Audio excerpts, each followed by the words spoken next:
Sales and marketing are the master skills that will take you to a completely different level in your life once you get halfway competent at them. Emphasis on that last part. Because once you start to study these arts and sciences, I like to refer to them that way, you will soon discover that a lot of guys who say they're in sales and say they're in marketing suck. They're not good at what they do. They eke on by. A lot of them have a base salary that they rely on. But when it comes to actually doing work and demonstrating real skill, that isn't just some cookie cutter, copy paste kind of process that what they pilfered or they just took and replicated from YouTube, you're going to find that the people who are highly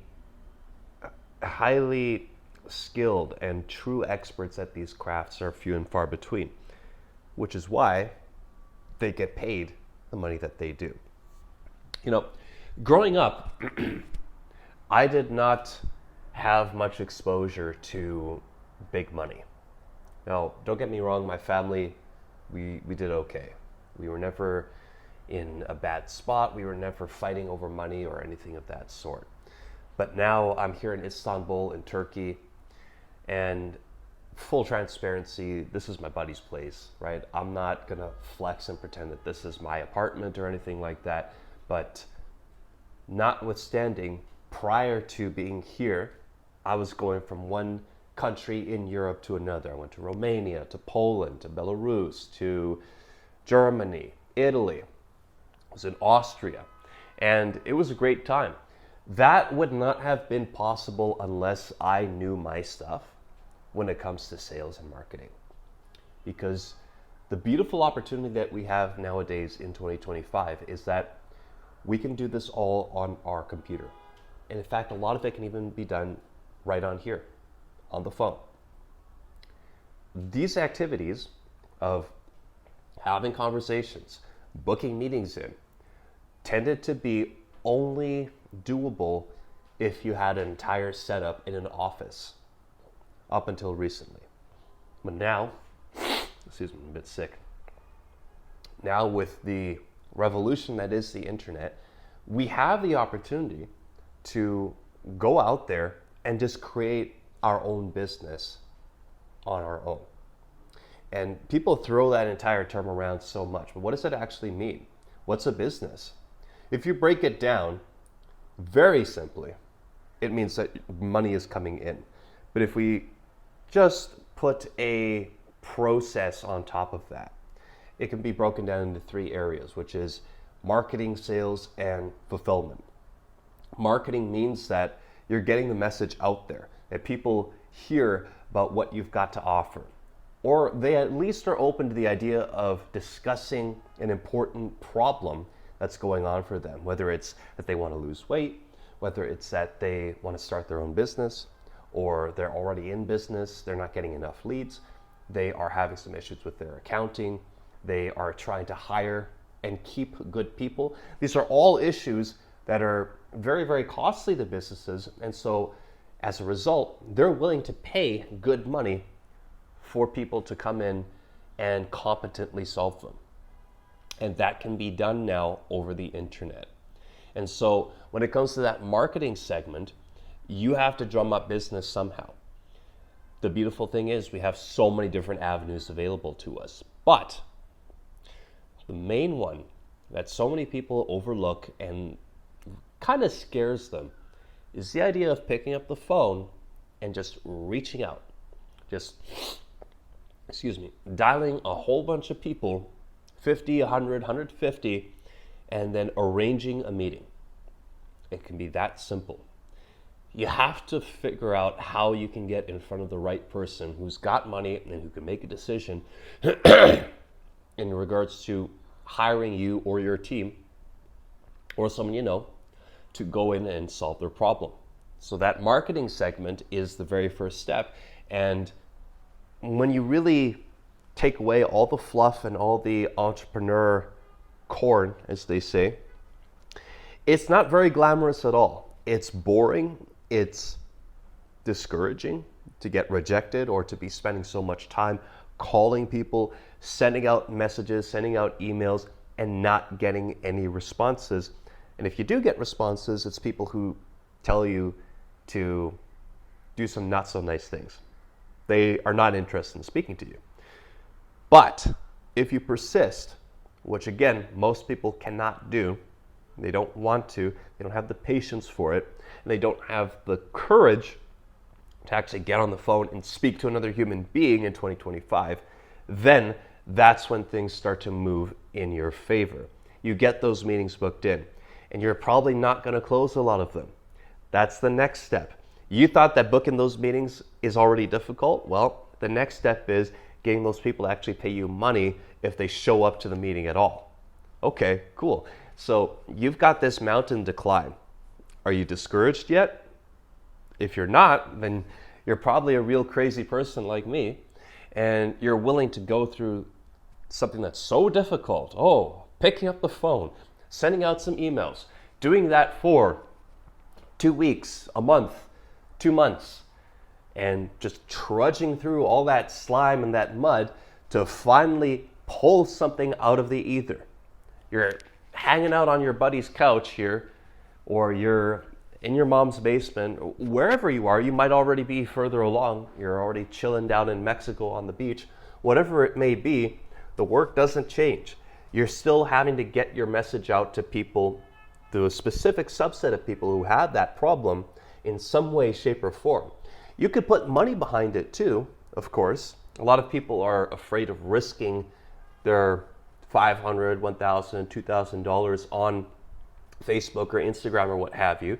If you're willing to do that, well, that already puts you above most, because most people are not willing to deal with that kind of sacrifice. They'd rather take that money and spend it on a vacation, which is totally fine. So when people talk about sacrifices and the difficulties of entrepreneurship, you're almost never going to find anyone who's extremely candid and raw about what that actually looks like, because it is not appealing. It is not sexy in the least. It is drudgery for the most part. However, once you develop these skills, not only do they pay you, but if you're able to get meetings with CEOs, don't you think other businesses are willing to pay for that? Yeah, that in and of itself can be your business, and that's actually what a lot of people do, funny enough.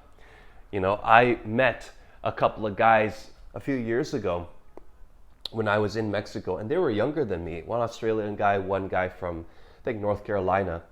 And they didn't strike me as the most intelligent.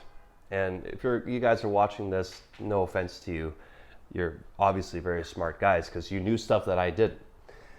Because they were not very clear and very open about what exactly they were doing, even though I was probing and trying to understand it. But now it's just clear as day. Although these guys were super young and they decided not to even go to college, all they were doing was running cold email systems and doing cold calls to CEOs of software companies and what have you, booking these meetings in, and then pitching them on the idea of, hey, we'll get you meetings with this exact same system that brought you here. And sure, some of them said no, but you can imagine that some of them did say yes. And some of them paid a very hefty sum for that kind of help. I'm not mistaken, one time I saw the guy, posting screenshots of an invoice for like $40K. I mean, hey, if they pay you $40K for that system, and maybe it's annual, maybe it wasn't per month. If it is per month, then awesome. But if they're paying that $40K and they're able to snag 1, 2, 3 clients that are going to pay them $40K each or $100K each, why would that not be worth it to them? So that's the rationale. That's where this whole idea of, hey, you don't need to be super smart, you don't need to have a technical degree or anything to be able to go out into the marketplace and use technology, use the internet to make money. Because it really can be as simple as solving these extremely relevant and costly issues for these businesses. They don't have time, they don't have energy, they don't understand everything that I just shared with you at such a fundamental level. Then beyond that, of course, you can stack on more services, right? Those meetings happen, but how can you make sure that they're actually going to pay? Well, that will depend on your sales skills. And of course, as I was saying in the beginning, you can get by just with mediocre sales skills. But if you really want to be a heavy hitter and you really want to get paid big, that's something that you absolutely need to develop, so you not only have the skill of getting leads booked in on your calendar or someone else's, but you're able to get those leads across the line and pay you or whoever it is that you're working for. And then, if you really want to master the game, you have those two elements down already, which is great. That's already more than enough. Even just one of them can make you a lot of money. But if you can do the service delivery too, if you can be in charge of that, oversee it, or even just do it yourself, and you have the time, oh boy, you've just broken the matrix right there. Now, is this all-encompassing? Is this the end-all, be-all? No, this is really just a video I'm making for the version of me 3-4 years ago when I met these guys, or 10 years ago when I was so interested in online business, but I simply could not understand how are these guys who have quit college, who are obviously not the most cultured, not the most academically inclined, still able to make so much money from their laptop. Did they fabricate or exaggerate some of the stuff that they're doing? Of course they did, because they understand that if they can spin it into a guru business and appeal to all the other young guys who want to do the same thing and love the flashy stuff, but don't actually want to work and don't actually want to do everything that I just talked about, then they know they can sell a mentorship for 2, 5, 10 grand or more, promising them that they're going to teach them everything that I just laid out here for free, and only for them to then discover that not only does this guru not really have these skills to demonstrate real value, but they're, again, just getting a rundown on everything I talked about and getting hit with a hard truth, except they paid a whole bunch of money for it and you just got it for free. So you can leave me a like as a gesture of goodwill. Share this message with anyone you feel or you know is getting into business, who wants to learn how this stuff actually works. And you can follow for more. You can get into my Telegram channel, which is free, where I just share all the sauce from what I'm doing in sales, what I'm doing in marketing, and I am not BSing, I'm not sugarcoating anything. It's the real thing, and sharing successes and failures along the way. Peace.